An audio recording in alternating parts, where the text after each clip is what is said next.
Okay. Good afternoon, Excellencies, dear colleagues and dear guests. Good afternoon now again, and thank you very much for being here with us today. Myself, I would like to extend my warm compliments for the public that is following us live in live transmission, especially in Brazil.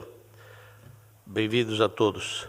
Before we start this conference, I would like to convey my heartfelt sympathies for the families of the victims of the terrible floods that since yesterday have struck the state of Rio de Janeiro, especially the city of Petropolis, our imperial city, which up to the moment we count, unfortunately, 39 casualties.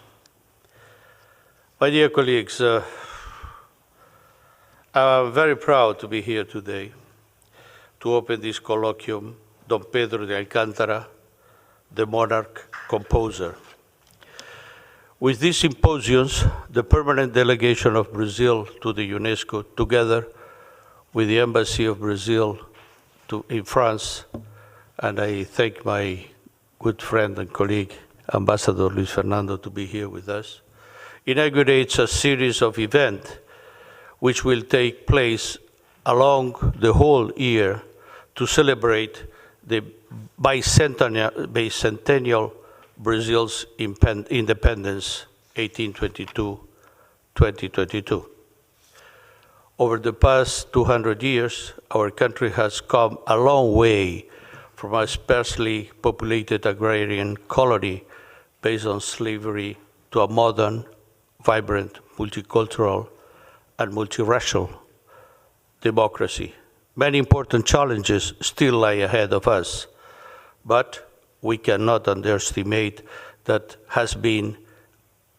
all that has been accomplished in the past 2 centuries.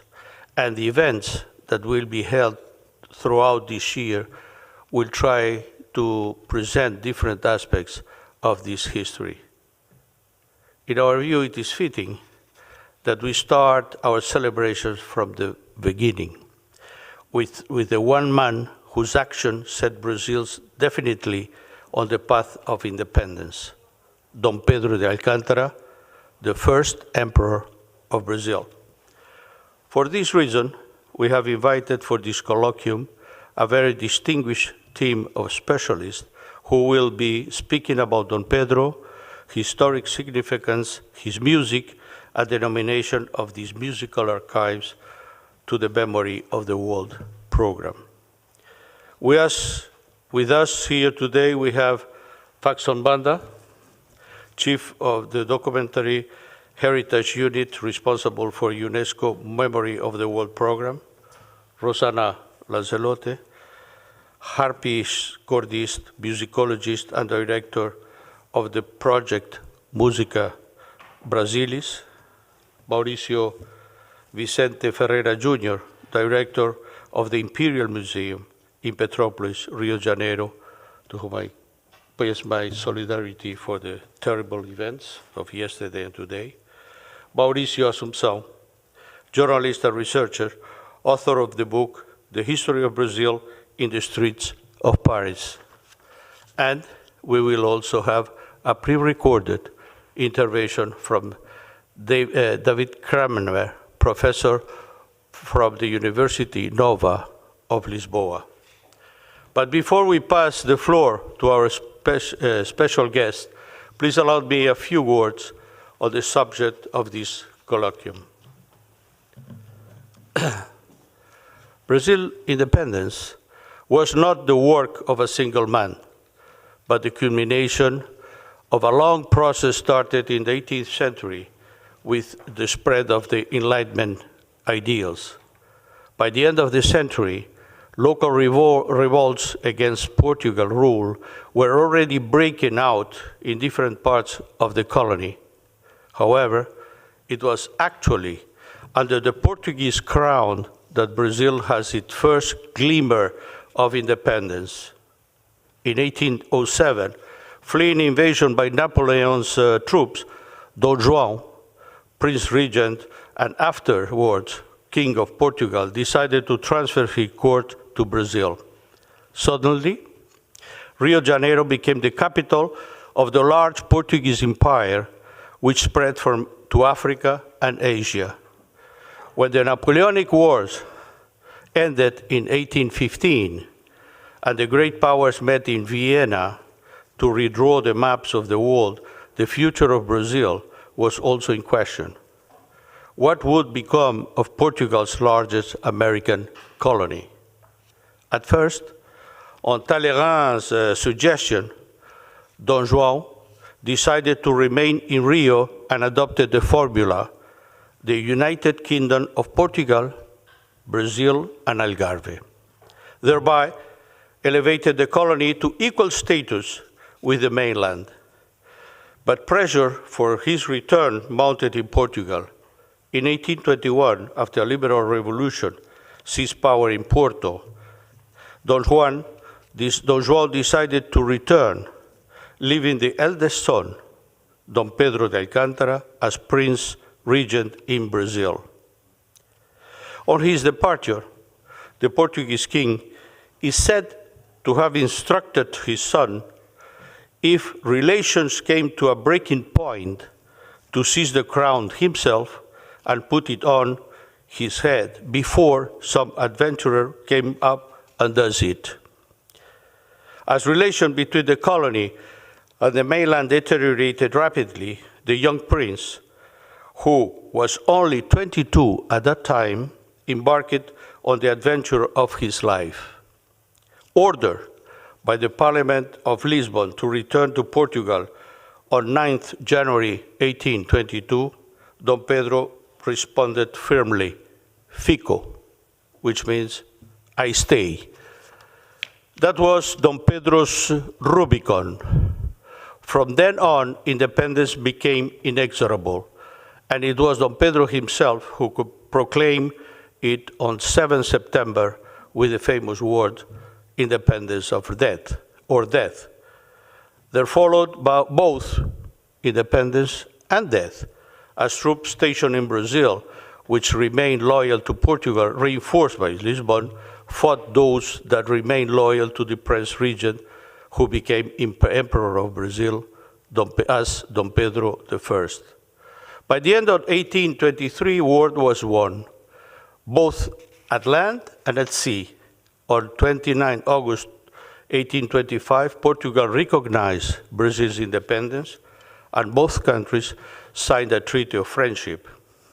This friendship endures until present day, as we Brazilians strongly cherish the historical, cultural, and linguistic ties that bound both our countries together and now extend to the whole community of Portuguese-speaking countries, enriched by the diverse contribution of our African and Asian brothers in the CPLP.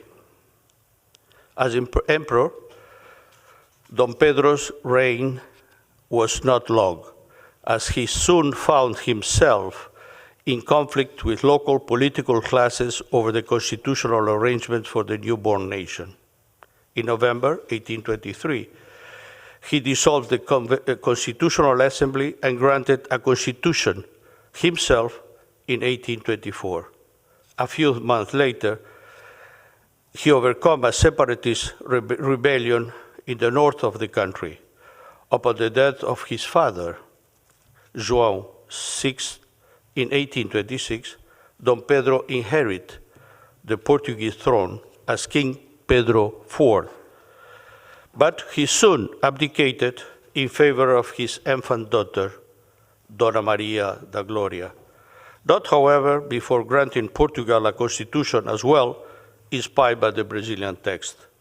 He also got entangled in a costly conflict with Argentina over the disputed territory of the east bank of the River Plate, which we call, in Brazil, we call the Cisplatina, and which became an independent country in 1828, Uruguay. In 1831, facing a liberal revolt in Brazil, Dom Pedro chooses to abdicate in favor of his son, Dom Pedro II, and return to Portugal to fight for the inheritance of his daughters against the ambitions of his brother Don Miguel. That war he also won, but after 2 years of battle, and just a few months afterwards, ruling as undisputed Prince Regent of Brazil, died of tuberculosis in 1834. He was only 35 years old. Don Pedro's life was like those of early romantics, too intense to be long and full of contradictions. He was born in Portugal to the ancient dynasty of Bragança, became Brazilian to give birth of a large tropical empire, then came back to to die Portuguese in the same palace of Queluz, where has been born in 1798. But he's now buried in Brazil, near Ipiranga, where he proclaimed independence. He inherited 2 crowns, religious both, as was still considered for 2 more political plots in Spain and Greece. A liberal prince, he was criticized in Brazil as an absolutist monarch, and then fought absolutism on the side of liberal in Portugal.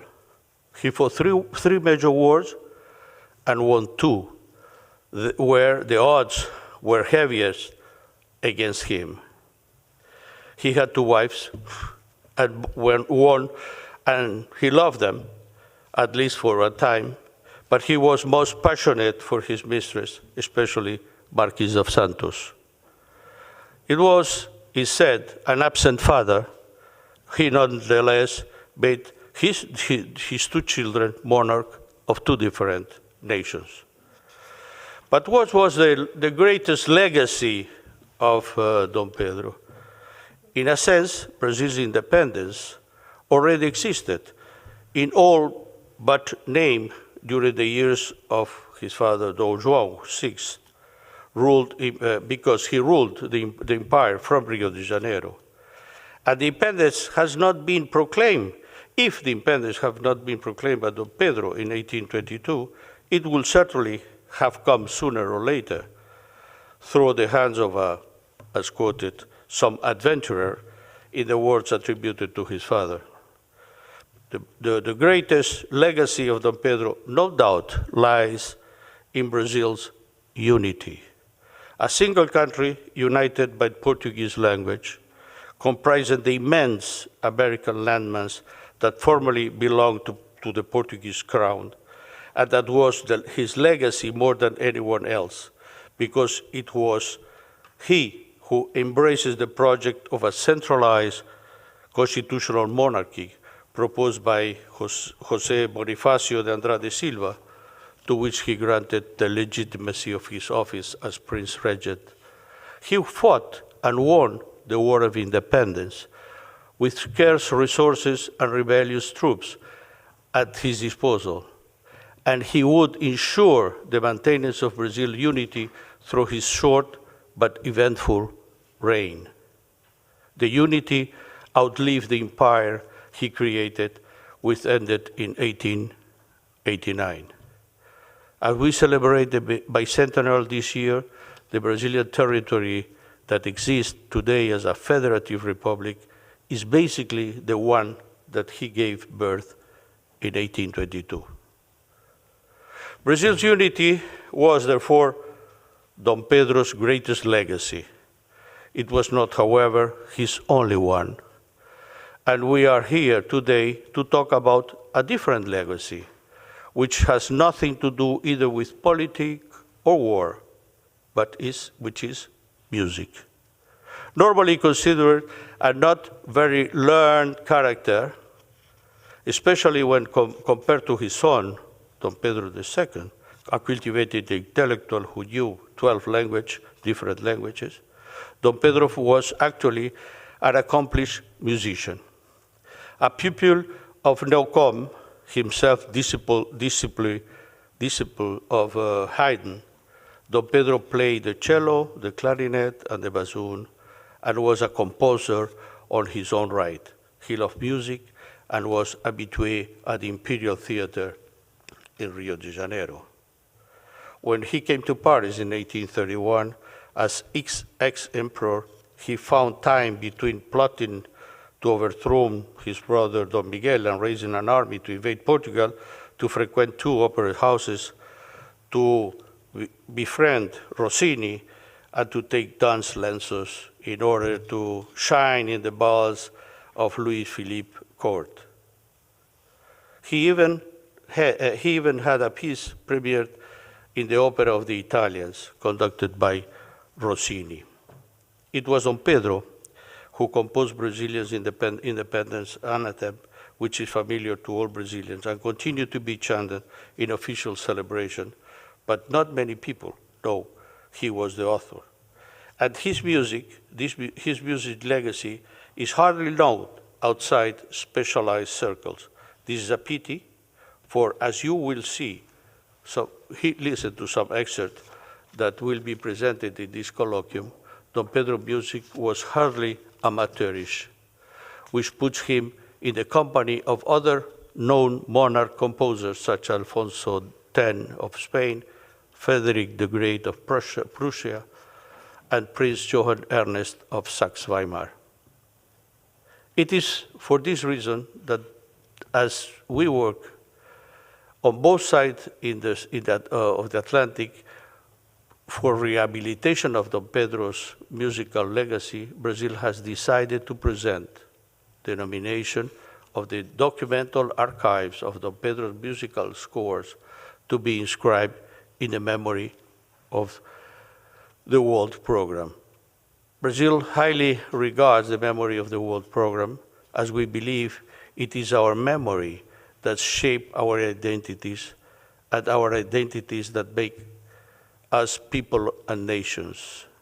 As we share those memories that we consider to be of universal value, we also help to weave the larger fabric of the global identity that comprises the whole international community.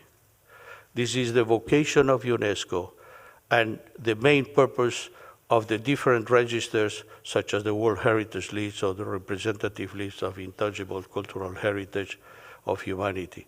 Brazil has already inscribed 10 collections in the memory of the World Program, including the musical score of Antonio Carlos Gomes, Brazil's greatest composer in the 19th century. And we will be very glad also to add to the collection Don Pedro de Alcântara, the monarch composer, to this register. But if you allowed me, before closing this introduction, I will just like to say one more word about Brazil's other nomination to the memory of the World Program presented for this year, which is of equal importance to us, the collection Feminist Science and Politics, Berta Lutz's Legacy. Daughter of Adolfo Lutz, one of Brazil's most renowned epidemiologists and a pioneer in the fight against yellow fever, Berta Lutz was also a scientist important in the field of botany and zoology. But she was also an activist for women's rights and founded in 1922 the Brazilian Federation for Women's Progress, and she championed the cause of gender equality and as an educator and as a politician, and became the second Brazilian woman to hold a seat in parliament in 1936. The vote for women granted in Brazil in 1932 was among her important conquests, but her efforts were much beyond women's suffrage. In 1945, she took part in the Conference of San Francisco, which drafted the UN Charter, and was one of the only 4 women to sign it. She is credited, together with the Dominican delegate Minerva Bernardino, for the phrases in the preamble and Article 8 of the Charter, which recognize the equality between men and women. You will be hearing more about Berta Lutz during this year as we progress in the celebration of the bicentennial. Thank you very much.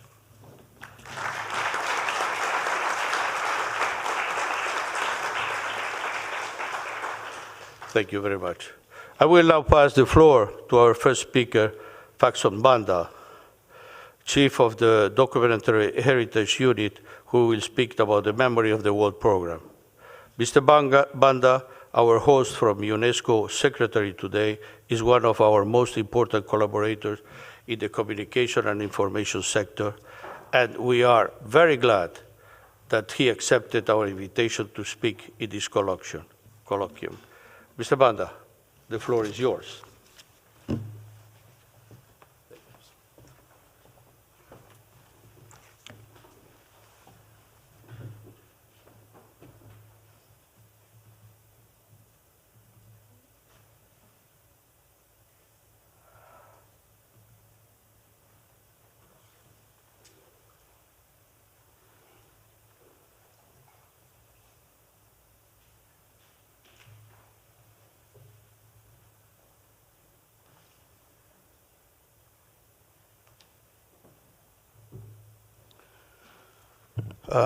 Thank you so much, Ambassador.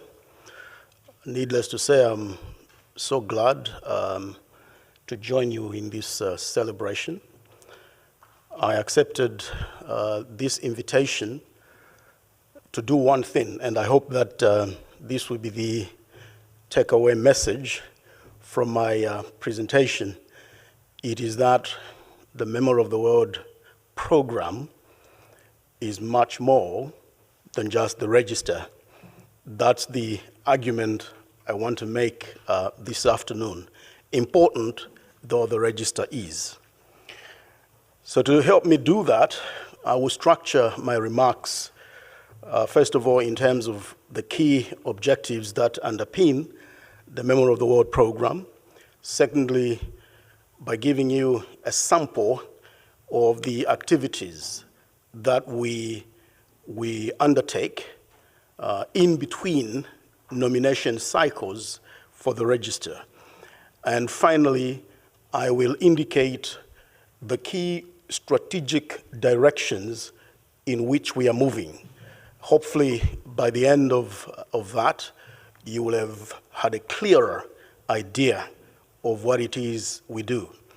So in terms of the objectives, to begin with, the program was set up in 1992 as a vehicle, first of all, to identify documentary heritage, which is defined in the general guidelines of the program, but also to preserve it,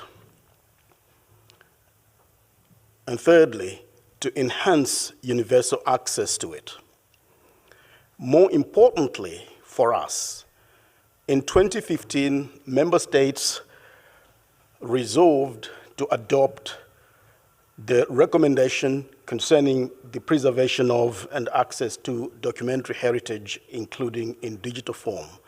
What this recommendation does is to set out a normative and programmatic framework within which we operate. It is important to understand this in terms of the 5 key areas of intervention that are encapsulated therein. You will notice that the first 3, identification, preservation, and access in yellow, speak to the objectives of the Memory of the World program. And then the last 2, cooperation policy, can better be understood in terms of enabling environments. So we can identify, preserve, and access documentary heritage in an environment of effective policy.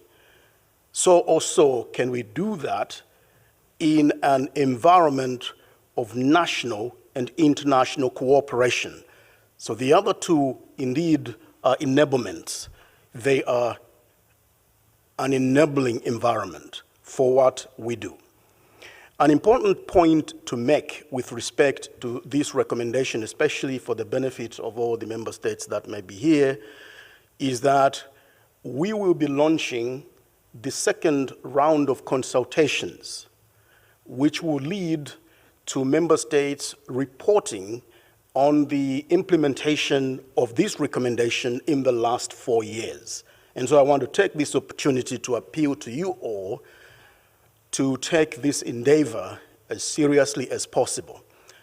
During the first round, we had some 38 member states reporting, and would like to increase that number as much as possible because it is an indicator of how member states are taking on the provisions of the recommendation. Having said that then, let me indicate to you a few activities that we carry out as part of the Memory of the World program. Very, very quickly, we undertake workshops, most of them focused on policy, on capacity building, and so on and so forth. We have publications, and so far this year, or at least late last year, we launched 2 publications, one focusing on digitization in low-cost environments, which is truly useful, particularly with COVID. Digitizing documentary heritage enables enhanced access in restrictive environments, and another one that focuses on preservation in general terms. And yes, indeed, we also do give a prize, notably the UNESCO Jigji Memory of the World Prize, that recognizes excellence in documentary heritage preservation. And we have just issued a call for nominations. This prize is about encouraging individuals and organizations. So it's not about our collections as such. It is about individuals and organizations and the efforts they put into the 3 objectives of the Memory of the World program. Research and education is also a key feature of what we are involved in. And yes, I put this last, the Memory of the World International Register, established in 1995, is indeed a key ingredient of what we do as Memory of the World program. And speaking about that, obviously, you know that we are now in the 2022-2023 nomination cycle, and the process is unfolding in that regard. So having given you a sampling of the activities, let me then indicate the key strategic directions in which we are moving. The first one, obviously, is continued support for member states' implementation of the 2015 recommendation. And in doing this, we try to work with our network of national and regional committees of the Memory of the World program, because these serve as implementation vehicles for the recommendation. And for those member states that do not have these yet in place, that is national committees, I would urge you to consider that. Secondly, we aim at strengthening national, regional, and international cooperation, and we have several activities in that regard. For instance, we have had inter-regional conferences in 2018 in Panama City, another one in the Republic of Korea in 2019, and Azerbaijan has risen to the challenge and will host the third one in 2023 in Baku. Many other member states are at liberty to bring themselves forward in terms of taking this agenda forward. Thirdly, we have been giving support in as far as upstream preservation policies are concerned among member states. And one of the activities that we've been organizing has to do with the Global Policy Forum on Disaster Risk Reduction for Documentary Heritage. We have had 2 so far, highly successful, providing a platform for experts to speak about what it means to use disaster risk reduction as a framework, as a strategic framework for preserving and accessing documentary heritage. And we have entered into a cooperation with several organizations, not least the Digital Preservation Coalition. As part of that, we are also involved in downstream capacity building for digitization among memory institutions. For example, in Ivory Coast, in Djibouti, the Jigji Prize is also used for that. We are also moving into Mali and Sudan, assisting with that as well. Fourthly, we are also enhancing strategic partnerships to enhance the utility value of documentary heritage as sustainable development. In other words, there is a shift from access as such to exploitation, to usability, to utility. And that is important because within that framework, you can enter all sorts of strategic partnerships, such as we have done, for example, with Google Arts and Culture, to showcase the educational value of documentary heritage. Also, in terms of the digital environment, with INRIA, a French computing organization, we are working on software source code as documentary heritage. With the National Archives Administration of China on disaster preparedness for documentary heritage, and so on and so forth, especially in the face of COVID-19. And the fifth strategic direction is, of course, increasing the number of inscriptions from underrepresented regions of the world, including Africa and small island developing states, on the Memory of the World International Register. You can see from that table that Africa, registers 5%, the Arab states 2%, the lowest. If you move on to Latin America and the Caribbean, we've got 18% there, 93 in absolute terms, with Brazil accounting for 10 of those and in counting. And therefore, that indicates to us that there is a lot more work to be done. And so having a forum such as this one serves as a platform for me to amplify the Secretariat's voice in encouraging those member states from underrepresented regions to consider working with us in terms of capacity building, in terms of consultations with memory institutions, in terms of engaging experts so that they can strategically identify items of documentary heritage that could have potential universal significance and therefore fitting for inscription on the Memory of the World International Register. It is fitting then that I end on that note. But in the end, as I said at the beginning, the key message for me is there is much more to the Memory of the World program than just the register. The register is a means to everything else that I've said. Thank you very much.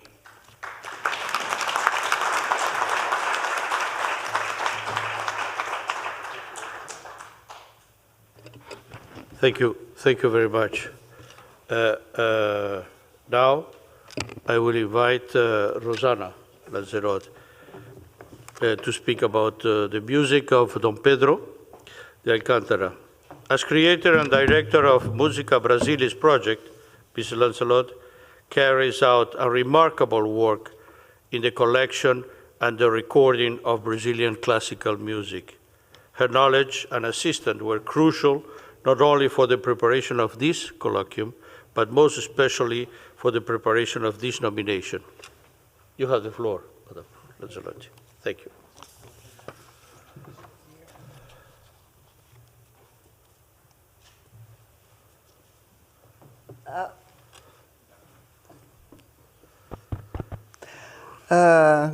Good afternoon, ladies and gentlemen. I'd like to start by thank you, Ambassador Santiago Mourão and all his team for having organized and hosted this conference. I'm especially happy to celebrate Dom Pedro de Alcântara, our monarch composer, a great man, a liberal, that has used his music skills to promote globally both Portugal and Brazil. let's talk a little about his background. Dom Pedro was a descendant of the Braganza dynasty, and several of his antecessors had a special connection with music. One may point out King John IV, that reigned at the beginning of the 17th century. He was himself a composer and gathered the largest music collection of Europe in his time. Unfortunately, this collection has been destroyed by the Lisbon earthquake in 1755. Another antecessor of Dom Pedro was King John V, that reigned at the beginning of the 18th century. At his time, Portugal became the richest court in Europe due to the gold that came from Brazil. He was then able to build Mafra, the palace and the convent, considered nowadays the most important Baroque monument in Portugal.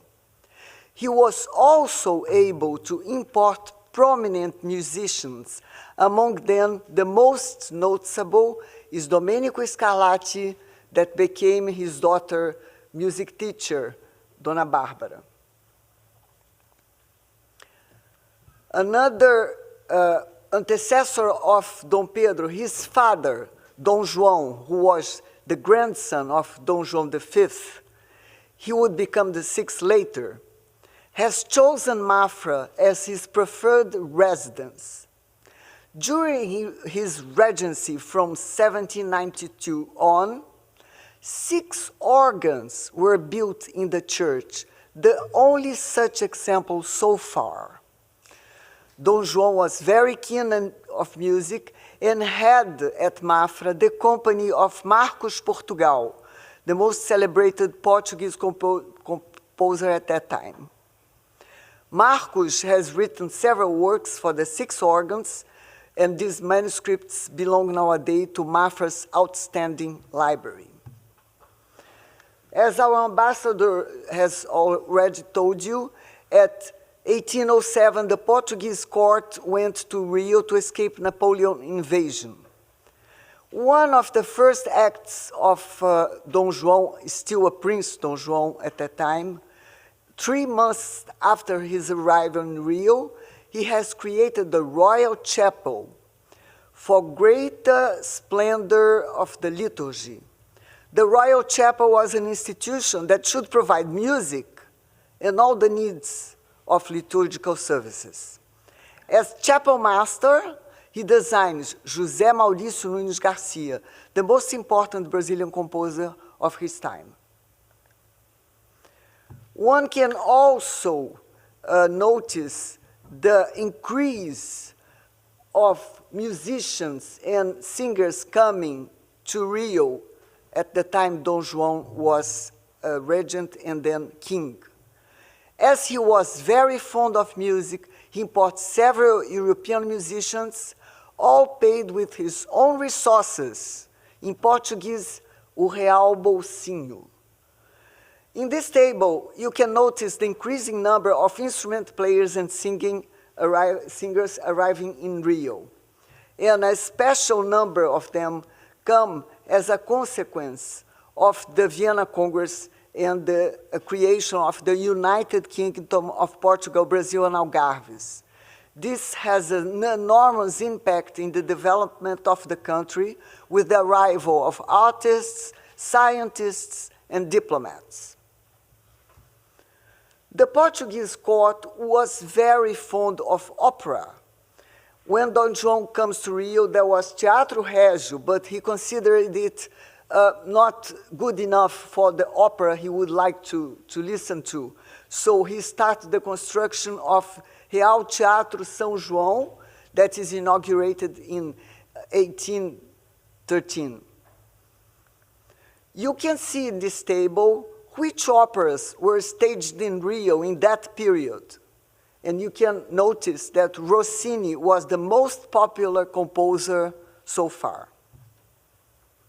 This is the context of Dom Pedro being raised and educated. Of course, it's the background of his music skills.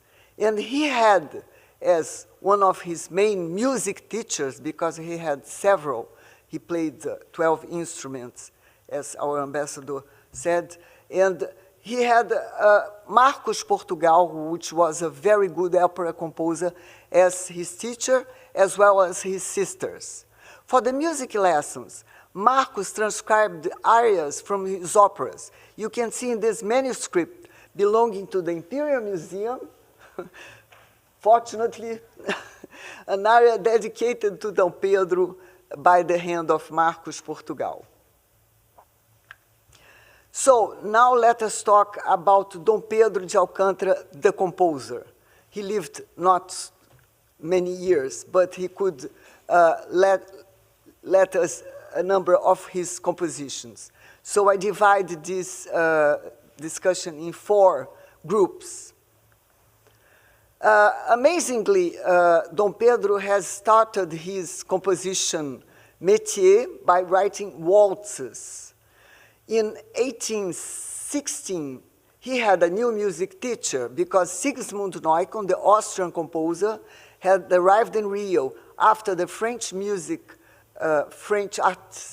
French artist mission, and he was then the new teacher of Dom Pedro, and he mentions in his catalog 6 waltzes written by Dom Pedro, both dated November 1816. Well, unfortunately, this manuscript have not been located. But by this time, Dom Pedro knew he would marry Princess Leopoldina, the daughter of the Austrian Emperor Franz Joseph. The waltz genre became very popular after the Vienna Congress, after which it spread all over Europe. So perhaps Dom Pedro wrote these pieces to please his future wife. Princess Leopoldina was also a distinguished pianist.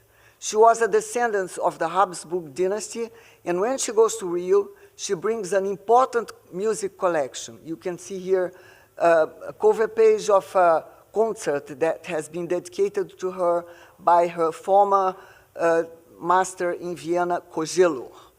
And this is the only copy that exists in the world. 1 month after she arrives, she writes to her sister Maria Luisa, which was Napoleon's wife, "I am especially busy with music that my husband loves passionately." And probably she was an inspiration for Dom Pedro musician. The second group of pieces are the anthems that had obviously political motivations. The first known anthem was written in Rio in honor of his father Dom João, May 1817. The words say, "For you, for the country, the blood we'll give. By glory we only have to win or to die." At that time, the Portuguese were fighting the revolution at Pernambuco, and probably this anthem is also motivated by this fact. Another anthem composed by Dom Pedro, the constitutional anthem 1821, that has become the national Portuguese anthem until the proclamation of the Republic in 1910. The Independence Anthem in 1822, one of our most popular anthems. We all love to sing it. You can see here the manuscript of the orchestral version belonging to the Historical and Geographic Institute in Brazil. And probably his last piece, the new constitutional anthem, written in 1832 when he was traveling to Lisbon to liberate the country, his country, Portugal, from his absolutist brother, Dom Miguel. There is an important thing to notice. The first two anthems are written in E-flat major. Few people know that at that time, several composers were Freemasons, and they used some musical symbology to signify their association with Freemasonry. And one of the distinct signs was E-flat major key signature, the three flats symbolizing the perfect trinity, and also the three grades within the Masonic Lodge. So the first two hymns in this relation are in E-flat major. A third group of pieces was written for the church. 4 autograph manuscripts have survived and belong to the Rio de Janeiro Cathedral's archive. We are going to hear now an example of the Excerpt of Credo, which is one of Dom Pedro's most played pieces.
Thank you.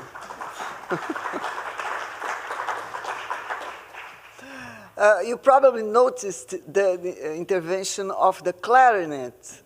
I didn't mention that before, but the clarinet was one of the most special instruments for the Freemasons. And Dom Pedro himself played the clarinet. The last group of pieces relate to secular music. We know that Dom Pedro has written an overture, and Maurício Assumpção is going to talk more about that, a march, and a divertissement. Leopoldina writes to her father in 1821, "My husband, who is also a composer, sends you a solemn mass, a symphony, and a Te Deum of his own authorship. Honestly speaking, it's a bit theatrical, which is its author's fault, but I guarantee that it was composed by him without any help." Northern Europeans were very surprised by music style practice in the royal chapel. In Northern Europe, church music is always solemn and sad, but in the Portuguese court, the church was also a place to celebrate. And consequently, in Brazil, music for the church could be joyful with operatic tones. There is a letter where Neukomm writes to a friend in Europe, Don John, the king, loves the Gloria of the Mass. So I have written a Mass where the Gloria lasts 1 hour. So the Gloria is obviously the most joyful moment of the Mass. Well, I'm very happy to be here again to celebrate our Monarch composer in company of good friends and important researchers. And some of the pieces I mentioned here are available at Musica Brasilis website that I created in 2009. And they will be they'll be worked and recorded and played by several orchestras in Brazil this year. I thank also UNESCO that cooperates with Musica Brasilis, Instituto Camões that enabled the research of Dom Pedro's works in Açores, which will be the subject of David Kramer's talk, and also the sponsoring of Vale in BNDES. Thank you.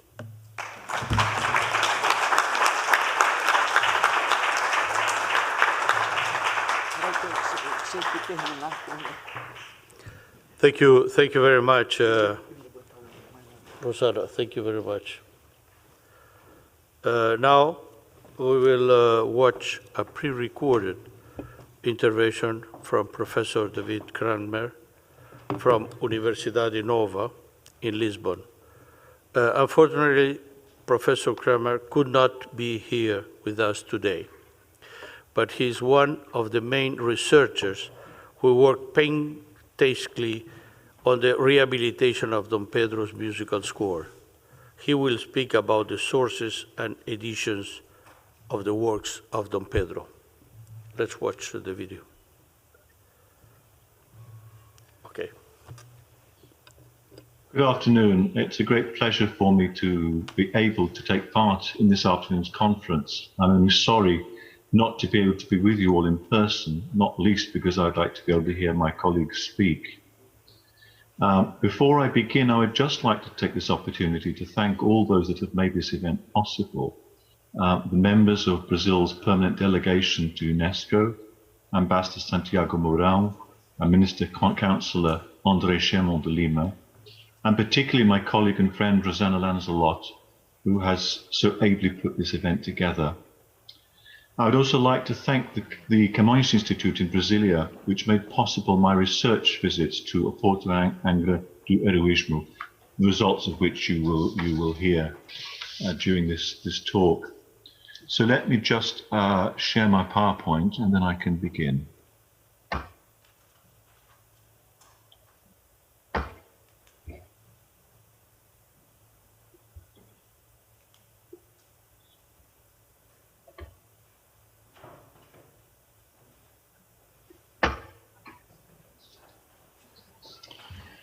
Sources and editions of the works of Dom Pedro I of Brazil, Dom Pedro IV of Portugal. Considering that Dom Pedro de Alcântara was first and foremost a prince, emperor and king at a time of political instability, it is unsurprising that his output as a composer was necessarily limited, and yet, though few, the exact number of works that he composed remains difficult to define. For example, different sources make reference to up to 3 settings of the hymn Te Deum Laudamus, distinguished by their date of composition, but we have music for only one of them.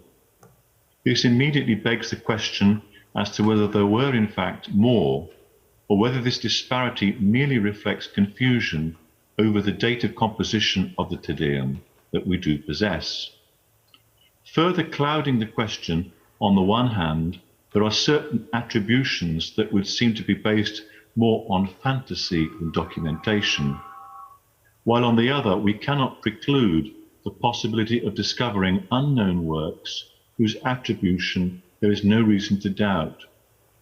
I shall return to this vexed issue at the end of my presentation.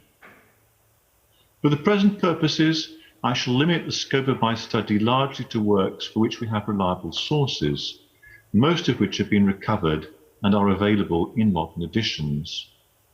I have based this primarily on the work list by Alberto José Vieira Pacheco from his entry in the online biographical dictionary of the Caravella Study Group for the History of Luso-Brazilian Music. This in turn is closely mirrored in the online site of Musica Brasilis, an essential resource for both sources and editions of which Alberto Pacheco is a collaborator. He has also made substantial use of two other important texts. The first is Dom Pedro Rei Imperador in Musica by the late Portuguese maestro Manuel Ivo Cruz, written for the catalogue of an exhibition at Queluz Palace in 1986. Manuel Ivo Cruz was for decades one of the very few people interested in the musical aspect of Dom Pedro, collecting early sources and photocopies as far as he was able, now available from the library of the Catholic University in Oporto. The second text is the book O Som Social, published privately in São Paulo in 2011 by Lino de Almeida Cardoso, a Brazilian social historian whose focus is on music, power and society in Brazil in the 18th and 19th centuries, and particularly in Rio de Janeiro. As we see from these bibliographical references, and as we will also see with regard to the sources, interest and distribution are on both sides of the Atlantic, underlying how important Dom Pedro was musically as well as politically, as much in Portugal as in Brazil. The fundamentally transatlantic nature of Dom Pedro is apparent even in his musical training. Though he certainly benefited from support from Sigismund Neukomm between 1816 and 21, and possibly from Father José Maurício Nunes Garcia at some point between 1808 and 1811, his principal teacher, and the only one for which we have direct primary source evidence, was the Portuguese Marsh Portugal. Internationally renowned as a composer of Italian opera, he arrived in Rio de Janeiro coming from Lisbon in June 1811 and died in Rio in February 1830. We possess autographed scores of 5 operas by Marsh Portugal in arrangements for voice and piano, prepared explicitly for Dom Pedro, a solo from Artaserse, and 4 duets for him and his elder sister, Prince Maria Isabel, 3 from Loro non compra amore, and 1 from La Madre Virtuosa. The first of these is now housed at the Imperial Museum Petropolis, the other 4 at the Portuguese National Library. So let us come to the main point of this presentation, the sources and editions of Dom Pedro's own compositions. In very broad terms, these may be divided into 2 groups: works of an overtly political or dynastic nature and sacred works, though I would argue that these 2, in most cases, have political or dynastic undertones, or both. In the first group, we should include the 4 anthems, or hinos in Portuguese, and the Marsh Imperial or Imperial March. The earliest of the hinos, for chorus and full orchestra, is conserved in a single source at the Portuguese National Library, and formerly belonged to the musicologist Ernesto Vieira. Dated the 20th of May 1817, exactly a week after Dom Pedro's marriage by proxy in Vienna, and a week after King João VI's birthday, its text in praise of the king is seen as an act of homage on Dom Pedro's part, and has led to its being known as the Hino de Dom João. By far the best known and widely disseminated of the anthems was the Hino Constitucional or Hino da Carta. Composed in 1821 in celebration of the recently approved Portuguese constitution, in due course it became the Portuguese national anthem up until the Republican Revolution of 1910. Unsurprisingly, there are many sources, both early ones in manuscript and later printed editions. Among the manuscripts, for example, are one conserved at the Évora Public Library and another at the Portuguese National Library with a piano reduction attributed to Marsh Portugal, once again formerly belonging to Ernesto Vieira. Among the many printed editions are 2 published in Paris, one by Antonio Pacini and the other by A. Petitbon. The first has been dated 1826 by the Portuguese National Library, presumably on the basis that a second constitution was signed that year. But since Dom Pedro is described on the title page solely as the Duke de Bragança, it must have postdated his abdication as Emperor of Brazil in 1831. The Petitbon edition in French translation, with the title Roi, Peuple et Soldats et Patrie, specifically mentions that the edition se vend au profit des réfugiés portugais, sold for the profit of the Portuguese refugees. Thus, the proposed dating of 1828 by the Bibliothèque Nationale de France is appropriate, since it was in that year that many Portuguese fled to Paris and London as a result of the usurpation of the Portuguese throne by Dom Miguel, Pedro's brother. There were also editions that year in London. It was published as an appendix in the Reverend William Morgan Kinsler's book, Portugal Illustrated in a Series of Letters, and also in a separate sheet music edition by I. Willis and Company, with the title Viva Viva, the Hymn of the Portuguese Constitutionalists, written and composed by His Majesty Dom Pedro, Emperor of the Brasils, the words translated by W. Ball, the music arranged by B.G.H. Gibson. Alberto Pacheco also makes reference to an arrangement for solo piano by the German composer Ferdinand Bayer, and a set of variations for piano by Charles Benet.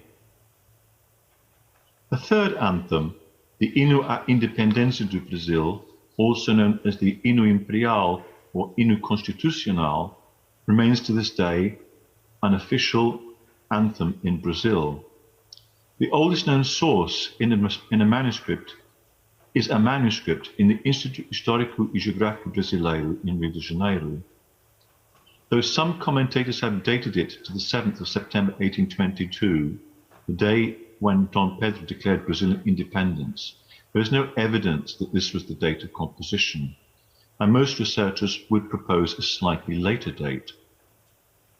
A fourth anthem, known as the Hino Novo Constitucional or Hino de Amélia, or even simply as Hino de Dom Pedro IV, is believed to date from 1832, while Dom Pedro was on board the corvette Amélia on his way to or already in the Azores Islands, preparing to retake Portugal from his brother by military force.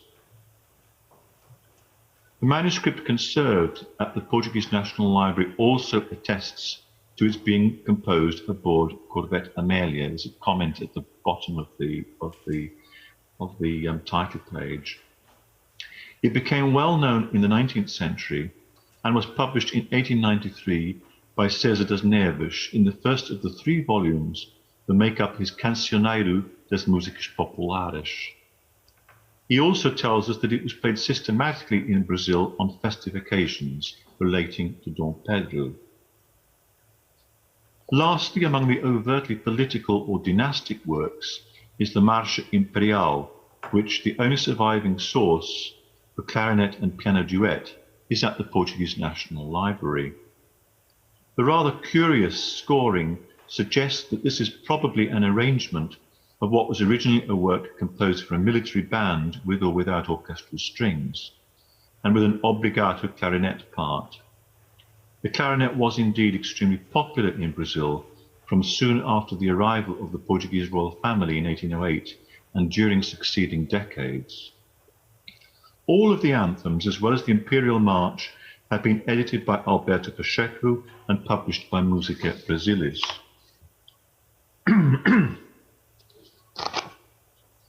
If we turn now to the sacred music, while not in any sense wishing to cast doubt on their sincerity as works of faith, I would suggest that in almost all cases their composition also served dynastic or political purposes.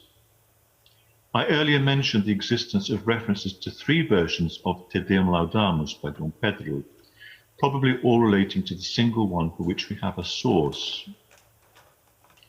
This is an autograph manuscript housed at the Metropolitan Chapter of Rio de Janeiro Cathedral and dated 12th of October 1820, the composer's birthday. On the title page, there is a dedication to King João VI, which terminates with a curious comment, per o nascimento, for the birth. Alberto Pacheco suggests very plausibly that it was composed in preparation for the birth of Prince João Carlos, which occurred on the 9th of March the following year. The baptism of the heir to the throne took place on the 27th of March and was reported in the official newspaper, the Gazeta do Rio de Janeiro, on the 31st. With regard to the Te Deum sung on that occasion, it states, "Then the very reverend bishop intoned the hymn Te Deum, which was sung by the musicians of the Royal Chapel, Chamber and Chapel, with music composed by a transcendent genius, as beloved of the Muses as of the Portuguese, directed by the celebrated Marsh Imperial, master of their Royal Highnesses." As befits such a dynastic occasion, the work is magnificent in its conception for a four-part choir, soloists and full orchestra, including a trombone and timpani. It is generally accepted that an overture of Dom Pedro's composition, which he conducted in Paris on the 28th of October 1831 and was applauded by the public and met with Joaquin Rossini's approval, originally belonged to this Te Deum. Manuel Ivo Cruz performed it in 1986, using an edition based on a score in the possession of the House of Palmela, unfortunately not present in his collection in Oporto. It is, however, apparently the same as an overture in the archive of the Lira São-Joanense in São João del Rei, Brazil, on which a transcription in the library of the late musicologist Cleofa Persson de Matos is presumably based. The other surviving large-scale sacred work is a mass known as the Missa ad honorem Leonis Duodecimi. There are three surviving sources for this mass, though only one of them is complete. The Alberto Nepomuceno Library at the Federal University of Rio de Janeiro's Music School has a manuscript score lacking the solo parts. The Metropolitan Chapter in Rio has an autograph score entitled Credo do Imperador, the Emperor's Credo, consisting of the Credo Sanctus and Benedictus and Agnus Dei. Only the copy at the Cathedral Archive of Angra do Heroísmo on the Azorian island of Terceira is complete. This was discovered and subsequently recorded under the direction of Father Duarte Gonçalves Rosa. Its score is identical to that of the Te Deum. To judge from the title, Mass in Honour of Leo XII, it must have been composed to celebrate the election of Cardinal Anibale de la Genga as Pope Leo XII on the 28th of September 1823, little over a month after the death of his predecessor, Pope Pius VI. The news of the election only reached Rio de Janeiro in mid-December, so the likely date of composition is between late 1823 and 1824. It would be ingenuous of us to suppose that this dedication was not politically motivated. Less than 2 years after Dom Pedro's unilateral declaration of independence of Brazil, it would have been important to the new emperor to have the political support of the papacy.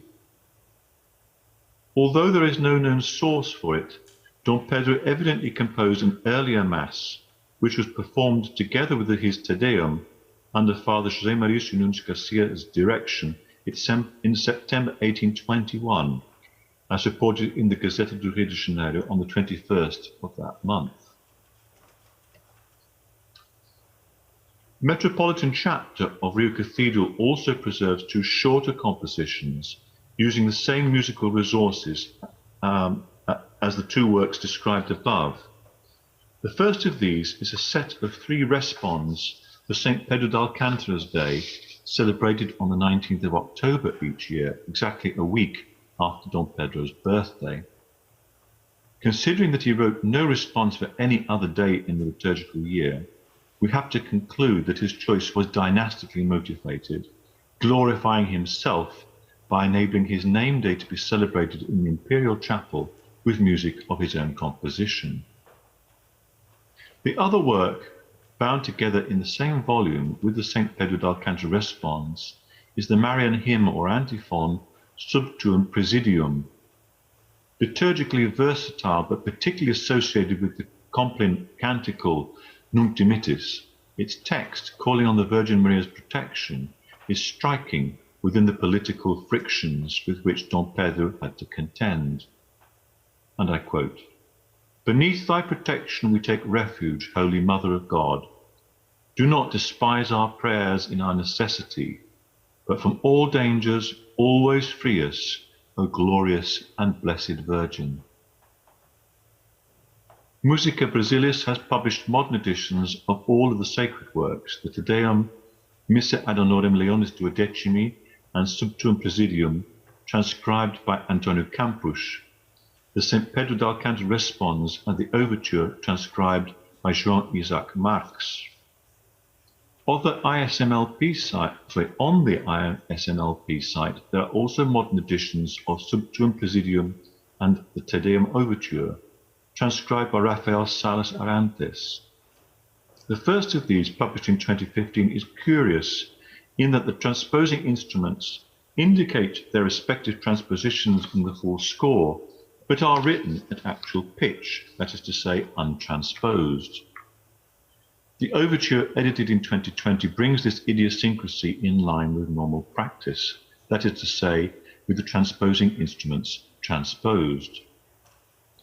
Rafael Salas Arantes is apparently also responsible for one of the more fanciful attributions, the so-called Hymn de Maçonaria, or Masonic Anthem.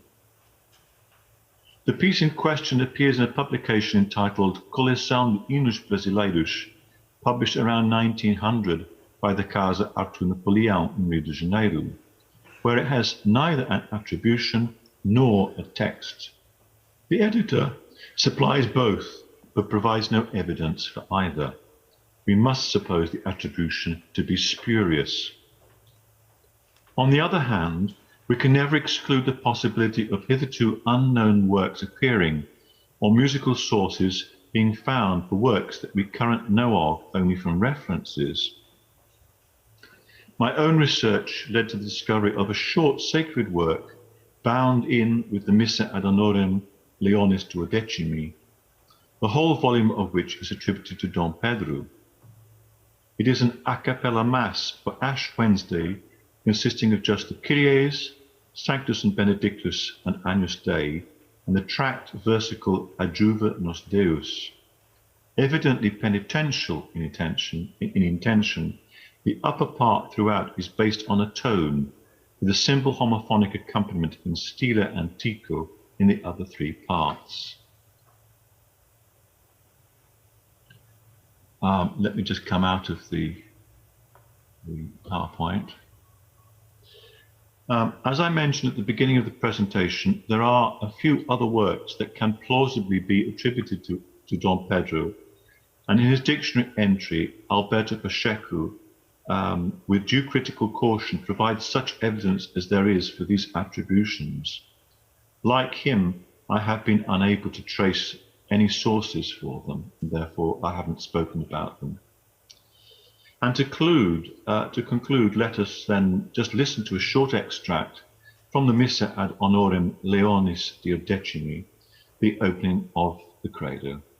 Thank you very much.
I thank you very much, Professor Kramer. Now I invite Maurício Assumpção to take the floor in order to speak us about the short but eventful month spent by our then ex-emperor in Paris of Rossini. He will share with us some interesting stories about Dom Pedro and the cultural context of those times. Mr. Assumpção, the floor is yours.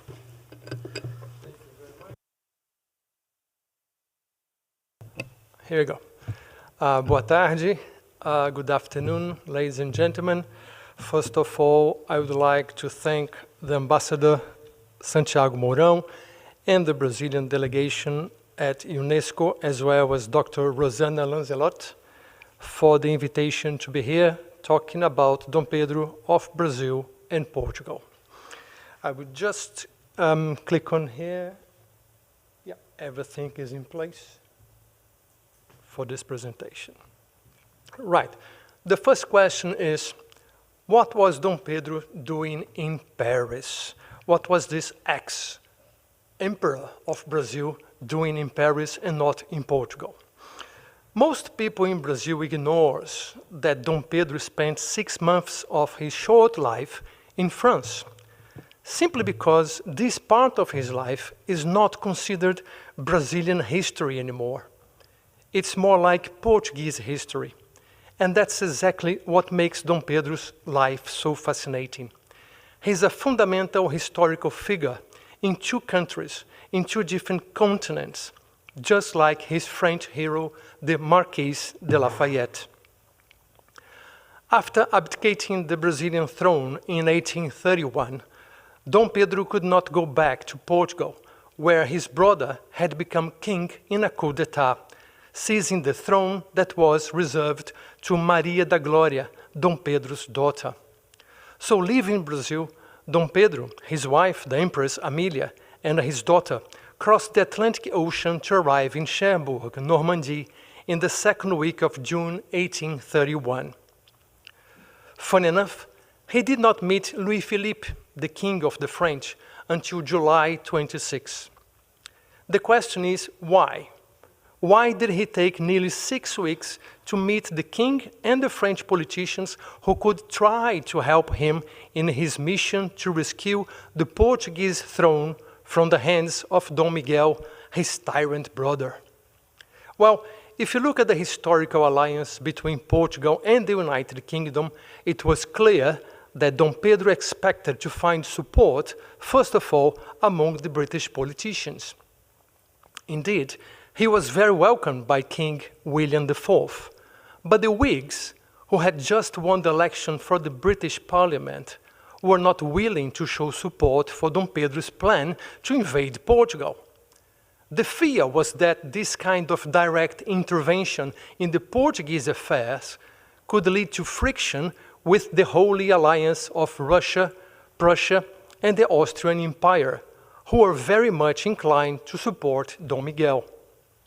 And that's when Dom Pedro meets Charles Maurice de Talleyrand, the French ambassador to London, the man who survived all revolutions. And it's Talleyrand who insists Dom Pedro should see King Louis-Philippe in Paris as soon as possible. And here we have one of my favorite cartoons in the whole history. So I'm going to show for you. I'm not connected there, Mr. Technician. Oh, there we are. Okay.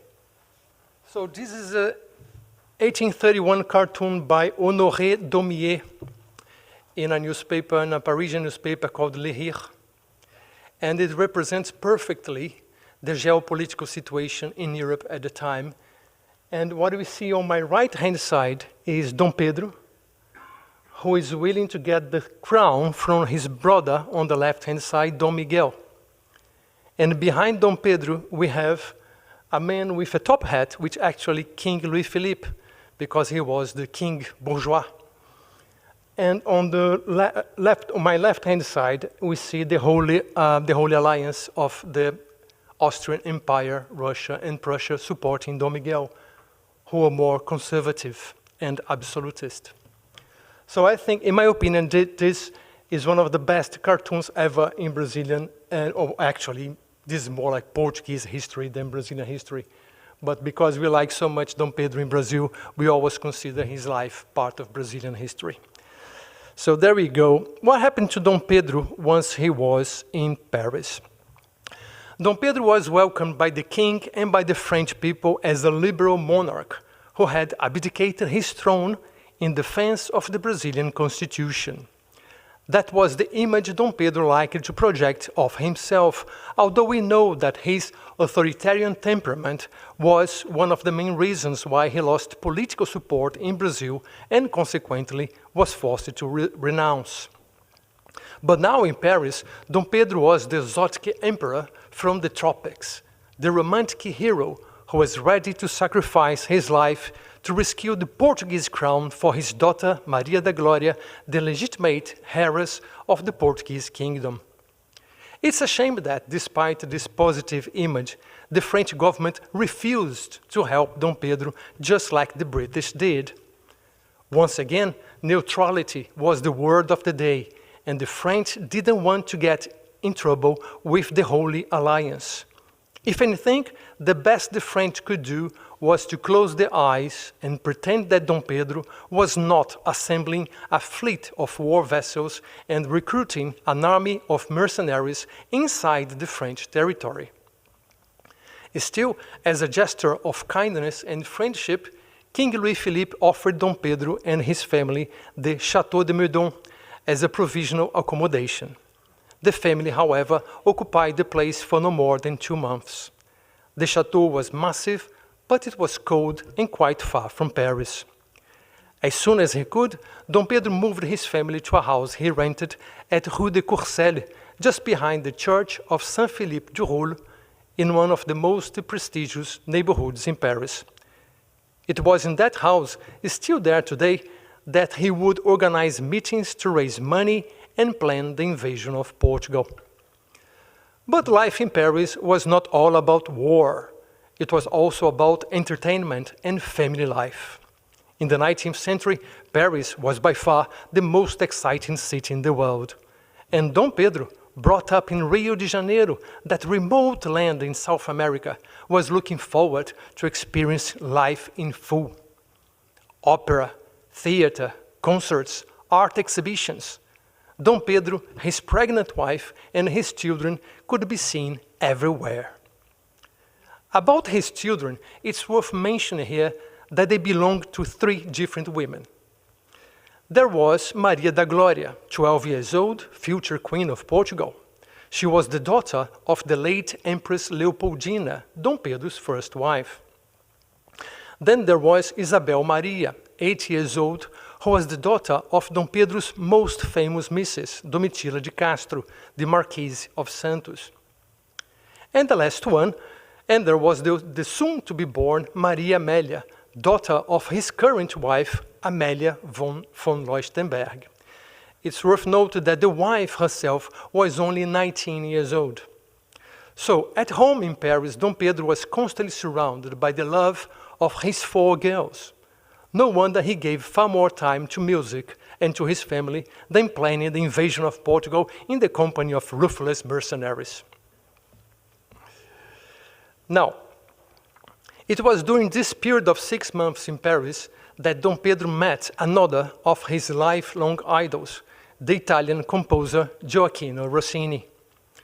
But who was Rossini and what was he doing in Paris at the time?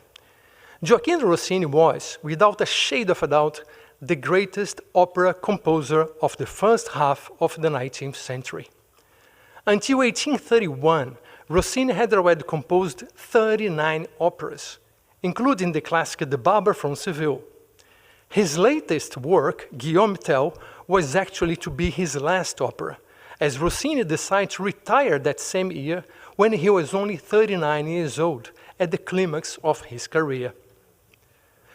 Rossini had arrived in Paris 7 years earlier when he was invited by King Louis XVIII to become a kind of official opera composer of the court. When the regime changed with the July Revolution in 1830, Rossini's contract was terminated and his payments were suspended. Now, in 1831, he was back in Paris for two very important reasons: to visit his Mrs. Olympe Pellissier, and to negotiate with the new government the pension for life that Louis XVIII had promised to pay him. At the same time, Rossini was directing in Paris the Salle Favart, the home of the Royal Italian Theatre, or Théâtre des Italiens. It was there, after an opera performance, that Rossini met Dom Pedro and offered him an autographed music sheet. Dom Pedro, by his turn, took the chance to offer his own music to the famous Italian composer. That's how, in late October 1831, Rossini presented in the Théâtre des Italiens an overture composed by Dom Pedro, which was very likely the overture we are going to listen to now. Dom Pedro's Overture for Independence, executed by the Student Orchestra of the Federal University of Santa Catarina under the conduction of Ricardo Candy.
Now, what was the reaction to Dom Pedro's music?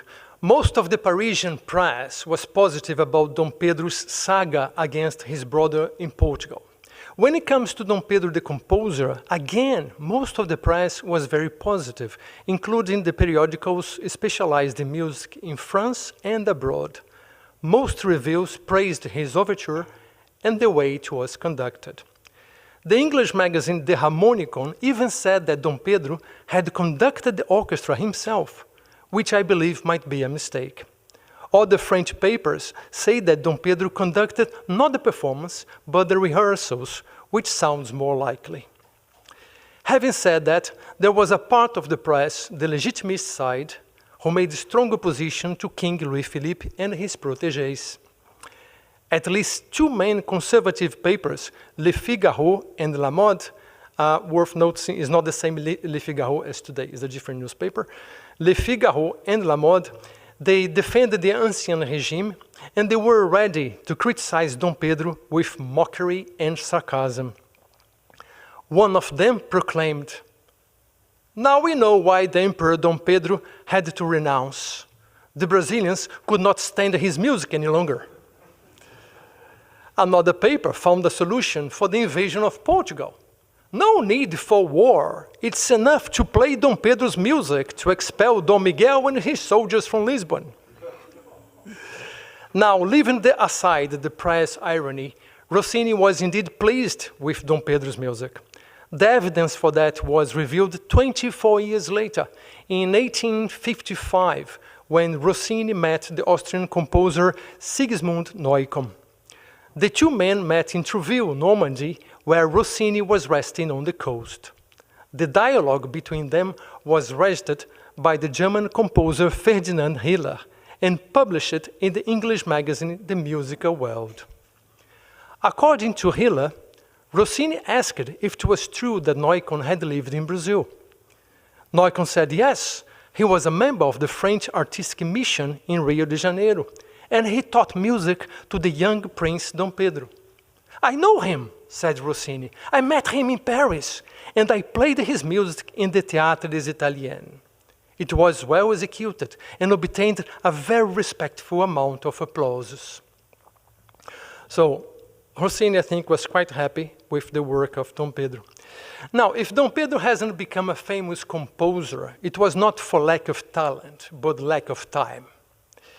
After winning the civil war in Portugal and regaining the crown for his daughter, now Queen Mary II, Dom Pedro died of tuberculosis at the age of 35. Still, in his short life, he managed to make Brazil independent.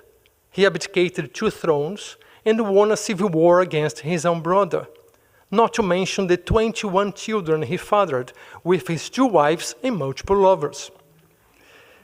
If, on top of all that, he still composed quality music, I think Dom Pedro deserves our most sincere acknowledgement. Thank you very much.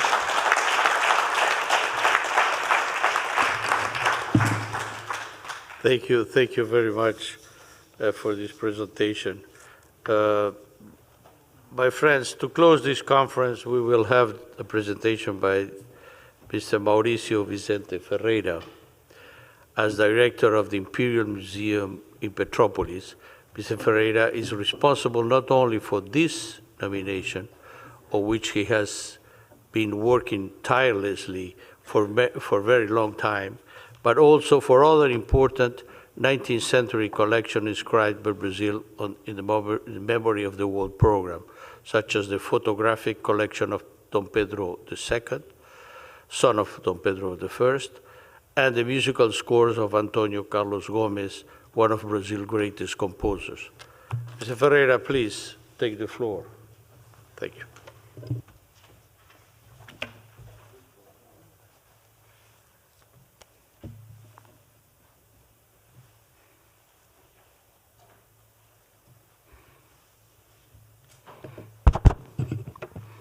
So, good afternoon, ladies and gentlemen.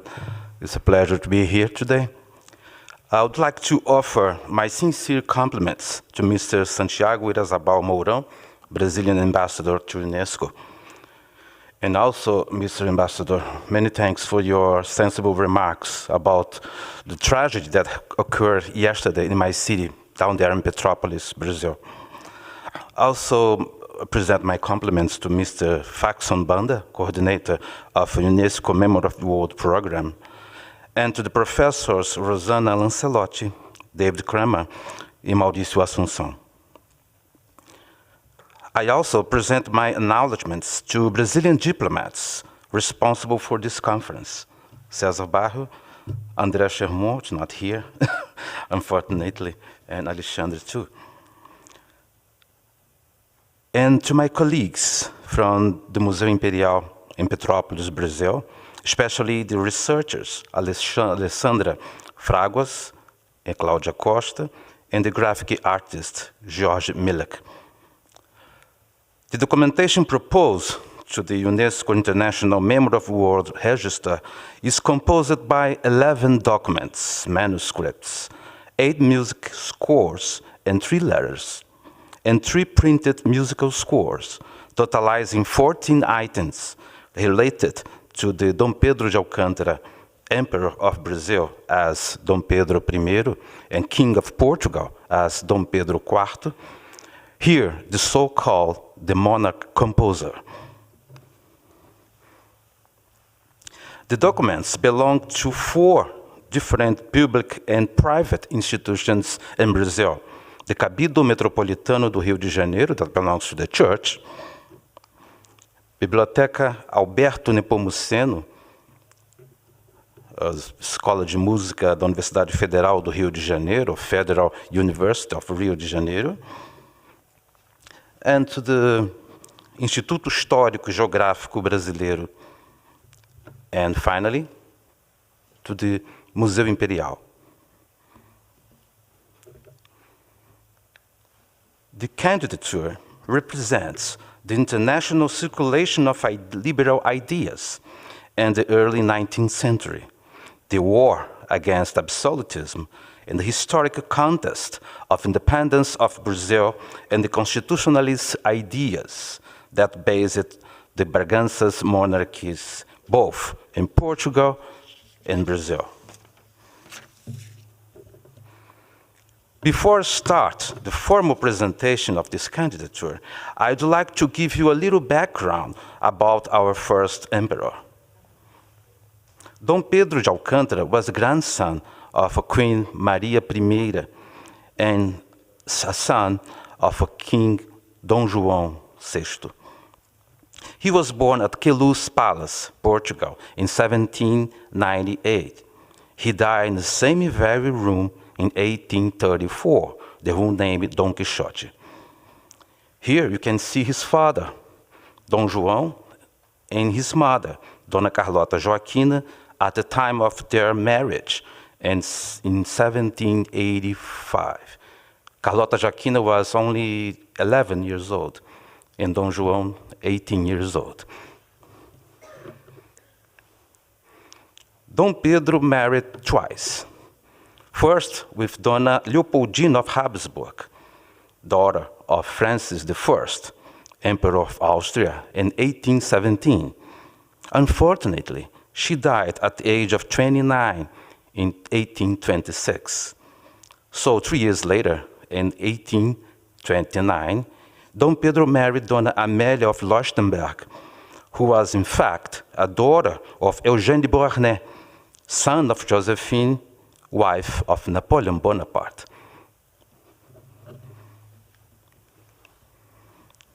Of the first marriage, 4 children have reached adult age. Dona Maria da Glória, who became Queen of Portugal, was the Dona Maria II, Dona Januária, who married the Count Áquila, Prince of Two Sicilies, and brother of the Empress Dona Teresa Cristina, wife of Dom Pedro II. Dona Francisca, who married Count of Joinville, son of French King Louis Philippe. And Dom Pedro de Alcântara, the second Brazilian emperor, as Dom Pedro II.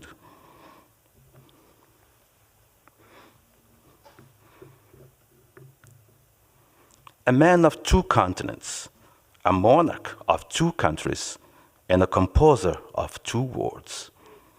Dom Pedro de Alcântara, the Emperor of Brazil and King of Portugal, is a historical agent who lived between 2 continents, Europe and South America, and 2 countries, Brazil and Portugal.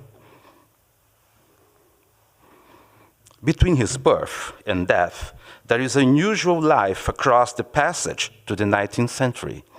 A life that tells us so much about the liberal ideas inherited from illustration and the war against absolutism. Dom Pedro de Alcântara had declared the independence of Brazil in 1822, becoming its first emperor. However, he was also the heir of Portuguese throne.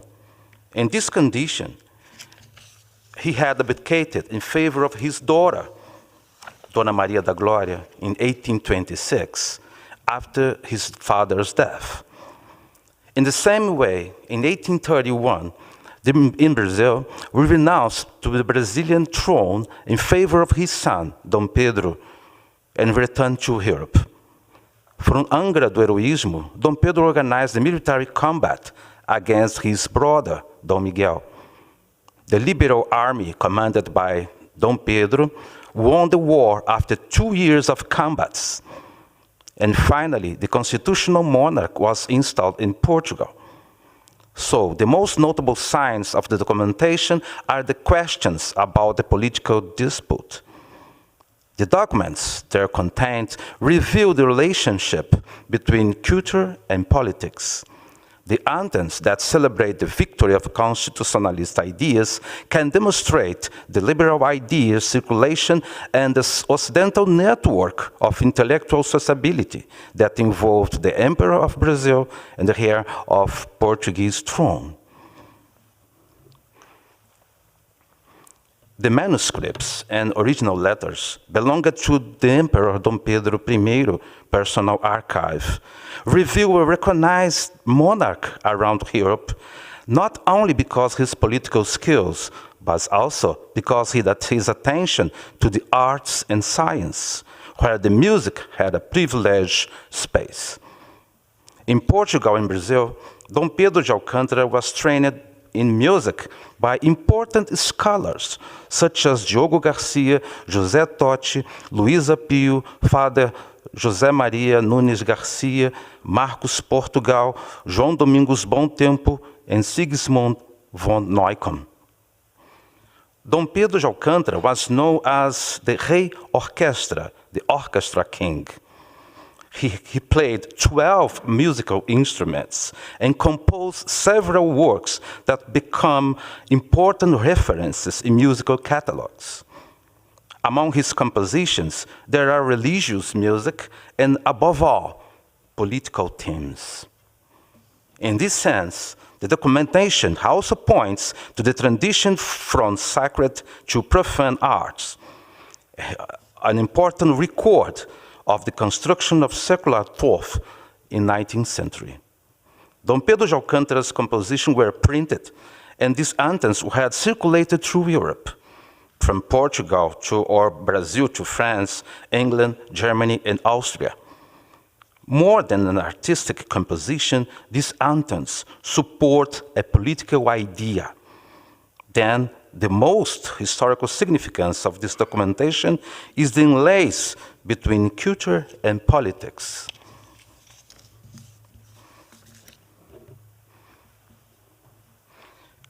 The related items are original documents, manuscripts, musical scores written by Dom Pedro I.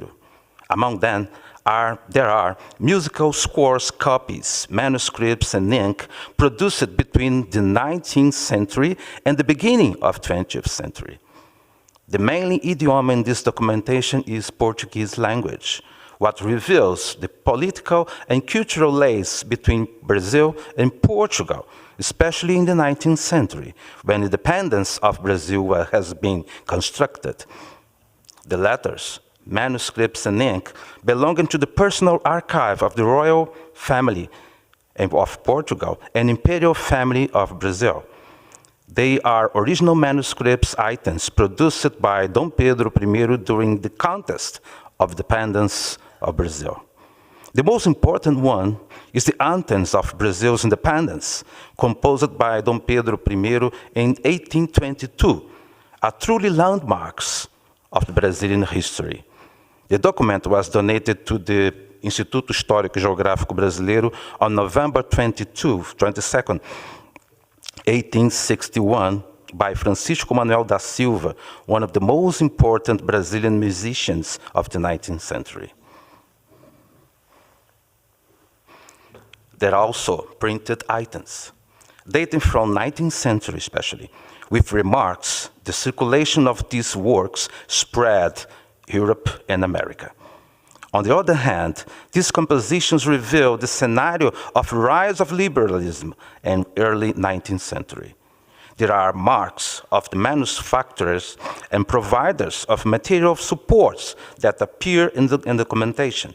The patents and the logos of institutions are intrinsic elements seen with certain frequency in documentation and are important source for research, especially to those researchers specializing on the history of printing companies.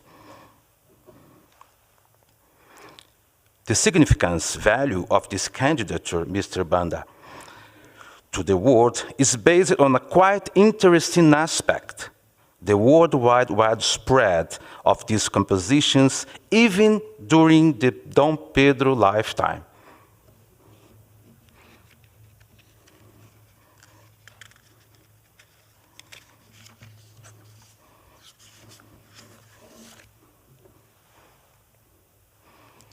The international recognition of Dom Pedro's compositions, not only its political aspects, increase the social, community, and spiritual significance to the documents presented to this candidature.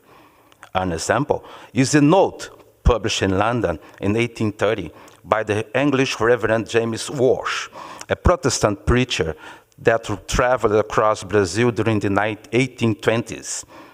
In these issues published in London, Paris, Lisbon, and Porto, on the Portuguese constitutional anthem truly document the worldwide widespread of these compositions even during the Dom Pedro lifetime, as I said before. Also, Dom Pedro's compositions were recognized by important interlocutors.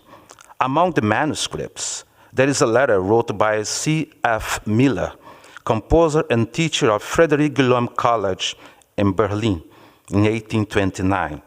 The musical teacher at this important institution relates to the Emperor of Brazil how popular and recognized were in Prussia his compositions, and especially the Portuguese constitutional anthem.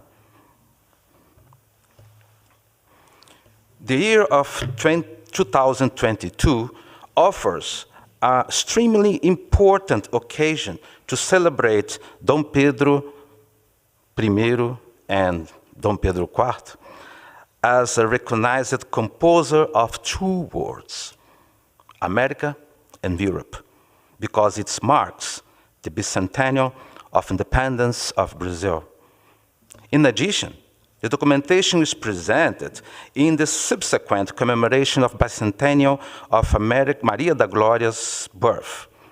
Maria da Glória, who became Queen of Portugal as Mary II, oldest daughter of Dom Pedro of Brazil and Dona Leopoldina. There are anthems that celebrate the liberalism victory against the absolutist state in Portugal in the middle of 1820s. In this sense, Dom Pedro was metaphorically a composer of two reigns. The musical compositions presented by this candidature, Mr. Banda, represent a picture of this political and cultural scenario. So, the name of Dom Pedro de Alcântara and his compositions that remark this important moment, now celebrated in both bicentennial commemorations, offer a special opportunity to this candidature. A man of two continents, a monarch of two countries, a composer of two worlds, and music as an instrument of connection. For this reason, we propose this candidature to the UNESCO International Memory of World Register. Thank you very much. Merci.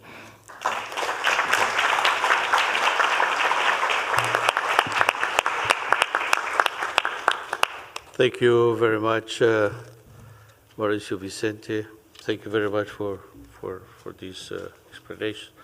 And my dear colleagues and friends, as we come to the conclusion of this conference, I would like to thank everyone involved in the preparation of this event, and most especially those responsible for the nomination of the dossier Dom Pedro de Alcântara, the Monarch composer, to UNESCO Memory of the World program.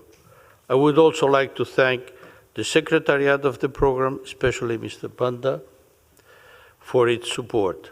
Finally, as we all of you, I want to thank you, all of you, for your presence here, and we hope to meet you again soon in other events related to the celebration of the bicentennial of Brazilian independence. Thank you very much. Muito bom. Muito bom. Obrigado, viu? Foi ótimo. Obrigada a você pela hospedagem.